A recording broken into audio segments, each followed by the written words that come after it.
မင်္ဂလာပါခင်ဗျစနေသားသမီးတို့အတွက်တရက်9လ2026မှ31ရက်9လ2026အထိမက်ခက်စီဟော်ဂိမ်းများနဲ့စနေသားသမီးတွေများကိုဟောပေးမှာပါဥစွာပထမကောစာတနင်္ဂနွေဂျူစီနက်ခက်ဂိမ်းပေါ့နော်အဲ့ဒါနေစာဟောပါမယ်တရက်9လ2026ကနေ31ရက်9လနောက်2026အထိကောစာတနင်္ဂနွေဂျူမင်းကြီးကဗရဏီစက်တီကရောနေနက်ခတ်များဖို့ကောစာသွားပါမယ်စနေသားသမီးများတရက်နေ့ကနေ17ရက်နေ့ထိကောင်းတယ်တဲ့အသက်မွေးကြောင်းလုပ်ငန်းနေနော်17ရက်9လကနေ31ရက်9လကျတော့ပူကောင်းနေတယ်တလားလုံးကောင်းတာအဲ့တော့တနင်္ဂနွေရပါဘူးအသက်မွေးကြောင်းလုပ်ငန်းနေလေတနင်္ဂနွေကောင်းနေအထက်လူကြီးတွေဆုံးအထက်လူကြီးတွေနဲ့အဆင်ပြေတယ်ကိုလောက်ရတာတွေကိုစွမ်းအင်းနေနော်စွမ်းအင်တွေကခါတိုင်းနဲ့မတူဘူးကိုကပို့ပြီးတော့စွမ်းနေတယ်လို့ပဲလုံနိုင်တယ်ကိုင်းနိုင်တယ်ချမ်းပါတယ်လန်းဆန်းတယ်တနင်္ဂနွေစိတ်မီမစွာတဲ့စိတ်ကိုမှန်းနေစိတ်ကူးလိုက်မှန်းနေတာကိုစိတ်ထားတွေကိုကဟိုတနင်္ဂနွေကအားကောင်းနေတော့တလားလုံးကောင်းတာလीတလားလုံးဟိုပူကောင်းတာဆိုရင်တော့17ရက်ကနေ31ရက်ကပူကောင်းတယ်နော်အဲ့တော့တနင်္ဂနွေကိုစားပြုတဲ့လုပ်ငန်းတွေစနေသားသမီးလည်းမိမိကစနေသားသမီးမိမိကစနေသားသမီးတွေဟောတာဆိုတော့မိမိကရွှေရောင်းဝယ်လုပ်နေတယ်လို့ဆိုတနင်္ဂနွေသားသမီးတွေကောင်းတယ်အစည်းအတဲကြကိုကြည့်ပြီးတော့ဟုတ်လားဟိုစဉ်းစားပြီးတော့လုပ်ရတဲ့အလုပ်တွေဆိုအတွေးတွေမှန်းနေတတ်တယ်ဆုံးဖြတ်ချက်တွေမှန်းနေတတ်တယ်နော်လောက်ကစားဆင်ဆင်လုပ်ရတဲ့ကိစ္စတွေနော်စည်းအတဲကြကိုကြည့်ပြီးတော့ဟိုခံမှန်းပြီးတော့အုံနောက်နဲ့လုပ်ရတဲ့အလုပ်တွေပေါ့နော်အဲ့ဒါမျိုးတွေအတွက်အကျိုးမြတ်ရှိစနေသားသမီးတို့ဒါလုပ်ငန်းကံမဘောဟိုကိုကတနင်္ဂနွေကျူအားကောင်းထားတဲ့အတွက်ရှိနေတဲ့ယောဂတွေလည်းစီကောင်းတွေ့အယူနဲ့ပတ်သက်တဲ့ယောဂတို့နှလုံးနဲ့ပတ်သက်တဲ့ယောဂတို့ဟိုဒါတနင်္ဂနွေဆိုင်ရာပေါ့နော်အသက်ရှူလမ်းကြောင်းနဲ့ပတ်သက်တဲ့ယောဂတို့ကိုယ်မှခံစားနေရရင်လေဒီမေလာကိုအတွက်တော်ကောင်းတယ်။ဥပမာဆေးကူသွားမယ်ဆရာရဲ့ဆိုတော့ဒီတနင်္ဂနွေကောင်းရင်ကျန်တဲ့ဂျူရီရဲ့စူဂျူကိုပယ်ဖြတ်နိုင်တယ်။အဲ့တော့စနေသားသမီးတွေအတွက်ကတော့မူရင်းပေါ့နော်အဓိက main ဂျူကြီးကကောင်းထားတယ်။ main ဂျူကြီးဖြစ်တဲ့တနင်္ဂနွေကတလားလုံးကောင်းထားတယ်။တလားဘာလုပ်ချင်လို့နော်ကြော်ကြားဖို့လုပ်ချင်တာလား။နော်ကြော်ကြားဖို့ဆိုတာတစ်ခါတည်းနာမည်တစ်လုံးဒီဆောက်တဲ့လုပ်ငန်းတွေရှိတယ်လေ။နာမည်ကြီးအောင်လုပ်နေတယ်လို့နော်ပြီးတော့လုပ်ငန်းတွေတိုးချဲ့ချင်တာလားတိုးချဲ့17ရက်နောက်ပိုင်းမှာပူကောင်းတယ်နော်လုပ်ငန်းတွေတိုးချဲ့ချင်တာလားလုပ်ငန်းတွေတိုးချဲ့နော်အသက်မွေးကြောင်းပတ်သက်တာတွေနော်ဟိုမပေါ့လုပ်ငန်းတွေတိုးချဲ့လို့ကောင်းတယ်အထက်လူကြီးတွေစီမံပြောစရာဆိုစရာရှိရပြောလို့ကောင်းတယ်မိမိကလူကြီးပေါ့ဗျာစီမံခန့်ခွဲနေရတဲ့လူကြီးတယောက်ဖြစ်နေတော့ကံကောင်းတယ်ကိုယ့်ရဲ့ဟိုပေါ့စီမံခန့်ခွဲမှုတွေငါပြောင်မြောက်မယ်ပေါ့နော်ဟိုထင်းထင်းရှားရှားအတိမပြုခံရမယ်ထင်းထင်းရှားရှားကောင်းမယ်ဟိုဥဆောင်မှုတွေပေးနိုင်တယ်တနင်္ဂနွေအားကောင်းပြီဆိုလို့ရှိရင်ကျန်တဲ့ဂျူရီရဲ့စူဂျူကိုပဲဖြစ်နိုင်တာဖြစ်တဲ့အတွက်အနှောင့်အယှက်တွေလည်းကင်းနေမှာနော်လုပ်ငန်းအနှောင့်အယှက်တွေကင်းနေမှာကိုကလိုရတာကိုကစိတ်ကြီးကြီးလင်းလင်းချမ်းချမ်းမြေ့မြေ့နဲ့သူကသူအစင်ပြေပြေကိုဖြစ်နေမှာနော်အသက်မွေးကြောင်းလုပ်ငန်းနေမှာလीနော်အထက်လူကြီးနဲ့လည်းအဆင်ပြေတယ်ကိုမိဘနဲ့လည်းအဆင်ပြေတယ်ရွှေဒီပါဝယ်မယ်ဆိုလဲဝယ်တာဝယ်နော်ကောင်းတယ်နော်အဲ့ဒါကြောင့်ဟိုစနေသားသမီးတွေအတွက်ကတော့အသက်မွေးကြောင်းလုပ်ငန်းဆိုင်ရာတွေကိုကျွန်တော်ကောင်းတယ်လို့ဟောတယ်ဟုတ်ပြီဗုဒ္ဓဂျူနက်ခက်စီကိုတော့အောင်နော်ဗုဒ္ဓဂျူနက်ခက်စီရတဲ့တရက်နေ့ကနေပြီးတော့တရက်9လကနေပြီးတော့ကျွန်တော်တို့31ရက်9လထိကိုနက်ခက်9လုံးပြောင်းမယ်နက်ခက်9လုံးပြောင်းတော့တရက်ကနေ9ရက်နေ့အထိ9ရက်ကနေ13ရက်နေ့အထိကောင်းတယ်တဲ့ဗုဒ္ဓဂျူကဘာလို့အယောင်းဝယ်ပြောဟောရောင်းဝယ်တဲ့လုပ်ငန်းမှန်သမျှမီဒီယာလုပ်ငန်းတွေတယ်လီဖုန်းဝယ်ကြတာလားဝယ်နော်အဲ့တော့ဗုဒ္ဓဂျူပြကောင်းတော့ကိုကပေါင်းသင်းစစ်ဆန်ရေးတွေနော်ပြောတာတွေဆိုတယ်ကိုစကားလဲအောင်တယ်သူများလည်းအကျိုးရှိတဲ့သတင်းစကားတွေနော်ဗုဒ္ဓဂျူကတော့သတင်းတွေအကယ်၍ဘောကိုကအလုံးနဲ့ပတ်သက်လို့သတင်းကိုမျောနေတယ်ဆိုရင်ရလိမ့်မယ်နော်စနေသားသမီးတွေအလို့လျှောက်ထားသလားရလိမ့်မယ်သတင်းကောင်းတွေကြားလိမ့်မယ်လျှောက်လွှာတွေခေါ်တာအင်တာဗျူးတွေရှိရင်လည်းအောင်ကိုအောင်မယ်အစင်ကူပြေးမှာနော်စနေသားသမီးတွေနော်ဒီလကစနေသားသမီးတွေအတွက်ဗုဒ္ဓဂျူကလည်းတော်တော်ကောင်းတယ်လို့ပြောထားတယ်အဲ့မှာ14ရက်ကနေ26ရက်အတွင်းပူတော်ကောင်းသေးတယ်နော်ကောင်းရုံနဲ့ပူကောင်းတာ နော်အကယ်၍ပေါ့ဒီ online မှာတက်ပြီးတော့ media နဲ့ပတ်သက်ပြီးတော့လှုပ်ရှားခြင်းနဲ့အလုပ်လုပ်ခြင်းတွေဒီလားကောင်းတယ်စနေသားသမီးတွေအတွက်အတွန်းကောင်းတယ်လားဒီလားနော်စနေသားသမီးတွေအတွက်တကယ်ကိုကောင်းတယ်လားနော်ထူးထူးခြားကောင်းတယ်ထီလဲပေါက်နိုင်တာပဲလက်ဆောင်ကောင်းတွေရနိုင်တယ်သတင်းကောင်းတွေကြားနိုင်တယ်ဟုတ်လားနော်ဟိုကိုလျှောက်လွှတ်တင်ထားတာရဲ့ရနိုင်တယ်စာချုပ်စာတမ်းကိစ္စတွေအောင်မြင်နိုင်မယ်ဟိုအထူးသဖြင့်ပေါ့ဗျာပွဲစားလုပ်နေတဲ့လူတွေကိုယ်စလဲလုပ်နေတဲ့လူတွေဟိုဟာပေါ့နော်ဟိုစနေသားသမီးတွေပေါ့နော်ဟိုပေါ့အကျိုးဆောင်လုပ်နေတဲ့စနေသားသမီးတွေကန်ကောင်းတယ်လားပဲနော်ကန်ကောင်းတယ်လားထူးထူးခြားခြားကိုကန်ကောင်းနိုင်တယ်လားနော်စနေသားသမီးတွေအတွက်ဗုဒ္ဓဦးဂျိုကလည်းကောင်းတယ်ဗုဒ္ဓဦးဂျိုကဘာတွေပြောတာတော့ဆရာဆိုပြောဟောရောင်းဝယ်ရတဲ့လုပ်ငန်းမှန်သမျှအကိုတန်ကြီးတမန်ကြီးစီးစက်ညီနိုင်ကြီးဟုတ်လားဟိုပေါ့မီဒီယာနဲ့ပတ်သက်တာတွေပေါ့နော်ပြောဆိုဆက်သွယ်ပွဲစားကိုယ်စားလှယ်အကုန်ကောင်းတာနော်ကိုကဘာစာချုပ်ချုပ်ချင်တာချုပ်နော်ကိုကဂရီပေးလို့လေကိုဂရီတိုင်းပေးနိုင်တယ်ကိုစီဂရီခံထားတဲ့လူတွေလည်းကောင်းနိုင်တယ်အဲ့14ရက်5လကနေ26ရက်5လအထိတယ်လီဖုန်းတွေပါတယ်ဝယ်မလားဝယ်နော်အဆက်အသွယ်ကောင်းပြီးမျောနေရလားကိုရှားနေတယ်များဒီလူနဲ့ငါနဲ့ဆက်သွယ်ရချင်တာအဆက်အသွယ်မရတာကြားပြီးဘာညာဆိုအဆက်အသွယ်ရလာလိမ့်မယ်နော်အဲ့ဒါကြတော့ဗုဒ္ဓဂျူကလည်းအလွန်ကောင်းတယ်26ရက်ကနေ30ရက်နေ့ထိလည်းကောင်းတယ်တလားလုံးဗုဒ္ဓဂျူနဲ့ခတ်သွားတယ်ကောင်းတယ်လို့စနေသားသမီးတွေကိုဟောတယ်လောက်ပါတဲ့မင်းလက်ဆောင်တွေလည်းရလိမ့်မယ်တဲ့အစီအပြေလိမ့်မယ်တဲ့သတင်းကောင်းတွေလည်းကြားလိမ့်မယ်တဲ့နော်ကိုဘောတဲ့လူတွေကပတိမပြုခံလိမ့်မယ်တဲ့ဖုန်းတွေပါဝယ်စရာလိုလားဝယ်ပါတဲ့ဗုဒ္ဓဂျုံမင်းကြီးခင်ဗျားတို့ဒီတလားလုံးသူနဲ့ဆိုင်တဲ့ကိစ္စမှာ pass ပေးလိုက်တယ်ဟုတ်ပြီအခုထပ်ပြီးတော့တောက်ကြဂျူသွားနက်ခတ်ကေကိုပြောမယ်အချီကြီးတွေအိမ်တော်ကြီးတွေဆိုင်နေတောက်ကြပြီးတော့ဒနငွေကြီးနဲ့ဆိုင်နေပရိယာကာရကဟလာအိမ်တော်ကြီးကာရကလေမယားကာရကဝါဟနာကာရရေထားတွေဝယ်မလားဝယ်အထူးသဖြင့်1ရက်5လနဲ့8ရက်5လအထိပိုကောင်းနေတဲ့ဟုတ်လား8ရက်5လနဲ့31ရက်5လအထိကောင်းတာ1ရက်ကနေ8ရက်နေအထိတောက်ကြကြိုကောင်းတယ်နော်အိမ်တော်ကြီးတွေအခြေကြီးဥမာမိန်းကလေးတယောက်ကယောက်ျားလေးတယောက်ကမိန်းကလေးတယောက်ကိုအခြေဆူခြင်းနဲ့ဆူ1ရက်ကနေ8ရက်အတွင်းအခြေကန်ကောင်းတယ်တစ်လလုံးကောင်းတာပါနော်အခြေအိမ်တော်ကြီးကန်ကောင်းတယ်ခီးသွားလုပ်ငန်းတွေကောင်းတယ်ဟိုတယ်လုပ်ငန်းတွေကောင်းတယ်ရင်ထားတွေဝယ်ကြလားဝယ်အထူးသဖြင့်တော့စနေသားသမီးတွေကားဝယ်ခြင်းနဲ့ဆိုရင်1ရက်ကနေ8ရက်အတွင်းဝယ်စနေသားသမီးမိမိရဲ့ဖြစ်နေ1ရက်ကနေ8ရက်အတွင်းမှာကားဝယ်မှာလားဝယ်နော်ဇိမ်ငံကားပေါ့နော်မပေါ့ဇိမ်ငံပစ္စည်းတွေပေါ့ကိုယ်အိမ်မှာဟိုသုံးနေတဲ့ဇိမ်ငံပစ္စည်းတွေဝယ်ကြလား1ရက်ကနေ8ရက်အတွင်းဝယ်တာဝယ်ပူကောင်းတယ်လို့ပြောတာ8ရက်ကျော်သွားရင်ကောင်းတာပဲမငွေငွေတောင်းစရာရှိတာလားတောင်းသူငွေကြီးကန်လည်းကောင်းတယ်ငွေကြီးကန်အောင်တော့ဟိုပေါ့တမင်းကလူရဂျူကလည်းကောင်းတော့လောင်းကစားဆန်ဆန်လုပ်ငန်းတွေလုပ်ချင်တာလားလုပ်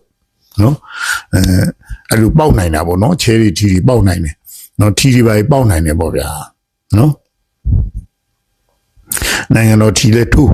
ပေါက်လိမ့်မယ်နော်ပေါက်ထီပေါက်နိုင်တဲ့နှစ်မျိုးလာမျိုးဒီ9လပဲရနော်ဟုတ်ပြီ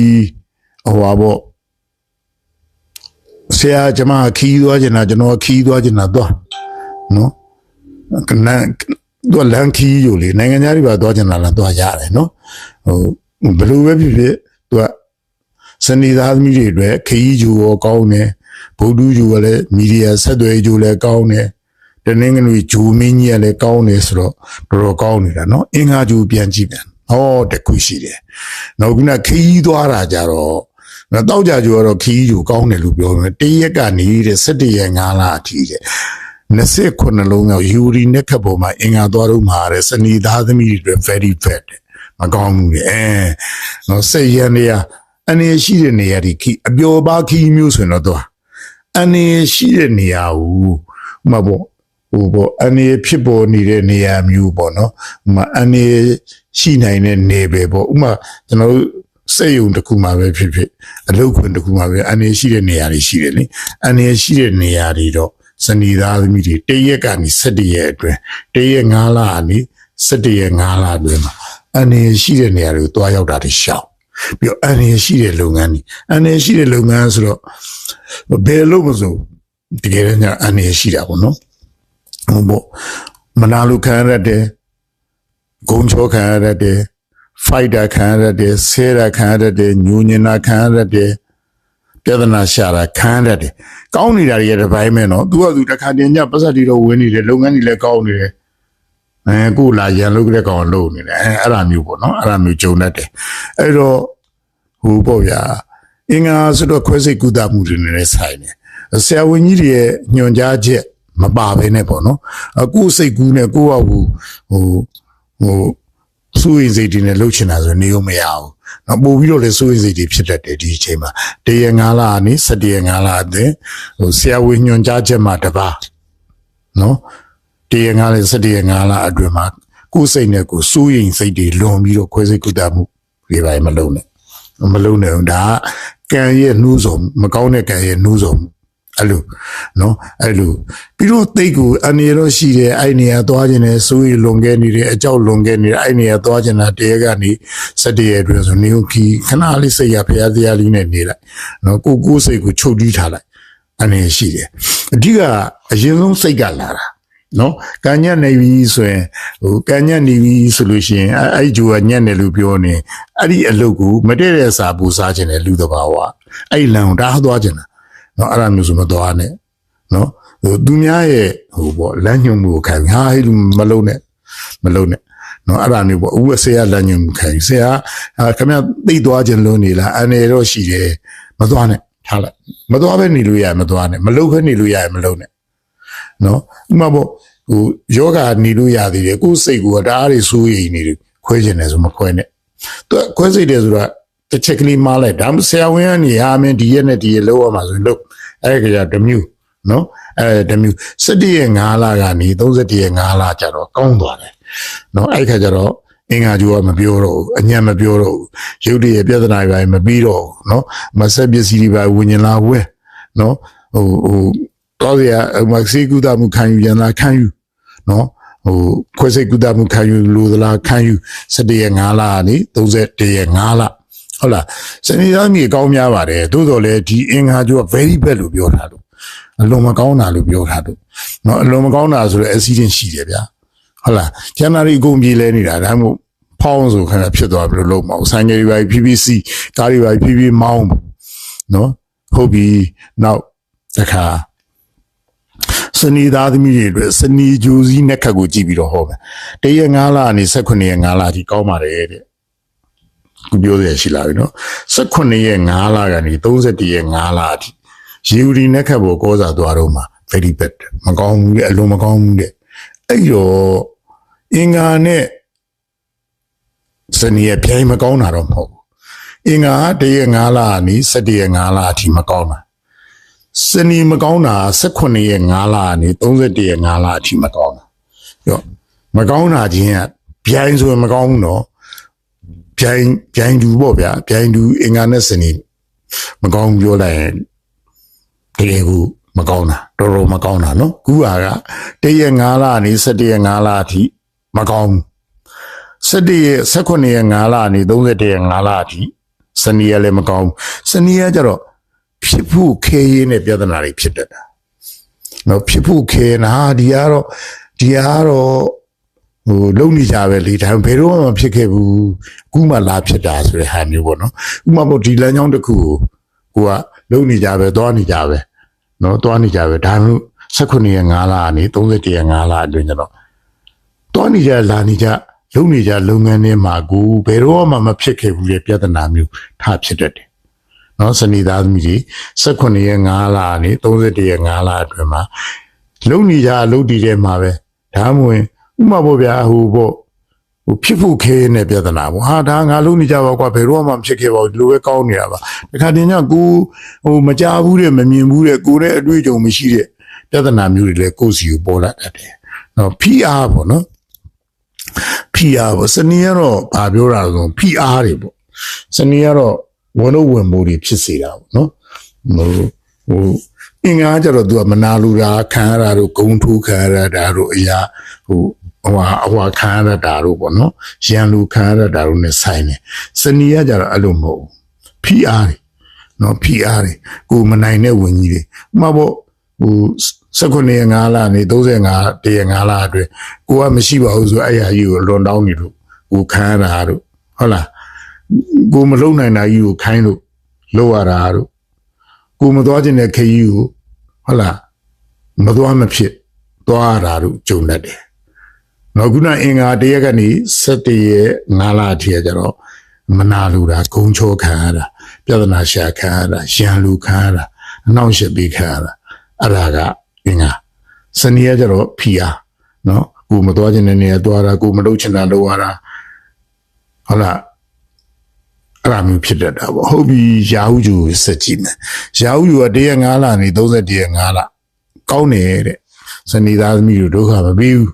နော်ရာဟုကျူကတော့ဒုက္ခမပေးဘူးခုနဒုက္ခပေးနေတာအင်္ဂါနဲ့စနေရှိနေနော်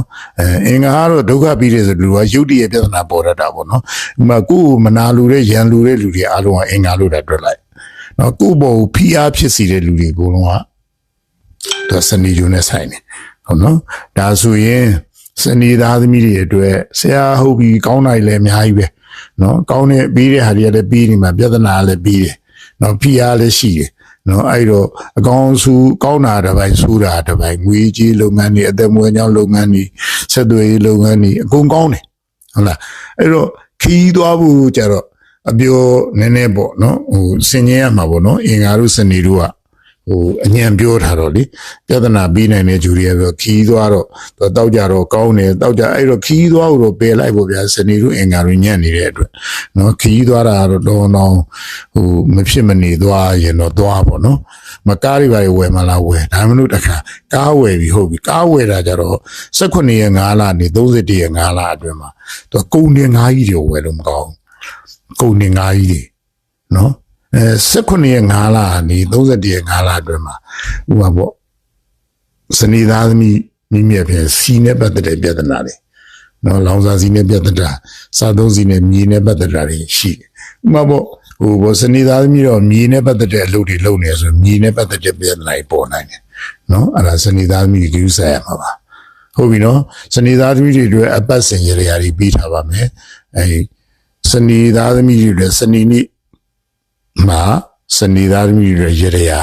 လွယ်လွယ်လေးပဲပြီးထားတာနော်ပြီးထားပါတယ်ဟို lucky number တွေလည်းပြီးထားတယ်ရရာတွေလည်းပြီးထားတယ်ဏီကောင်းရက်မြတ်တွေလည်းအပတ်ချင်းတင်တယ်ဒီထဲကျတော့သူက18မိနစ်18မိနစ်တဲ့ပူပြောရမကောင်းဘူးဒီကဟိုလီလို့နော်အဲ့ဒါကြောင့်ဒါဆိုရင်ပြည်စုံပြီလို့ယုံကြည်ပါတယ်စနေသားသမီးတွေနော်